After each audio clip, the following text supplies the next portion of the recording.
Yevropa Ittifoqi fermerlarni qo'llab-quvvatlash uchun 45 milliard yevro ajratishini ma'lum qildi.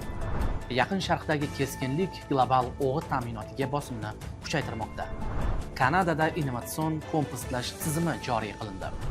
Qishloq xo'jaligi tizimiga oid haftaning eng muhim voqea-hodisalari tafsiloti bilan Agronews dasturi yana e'tiboringizda.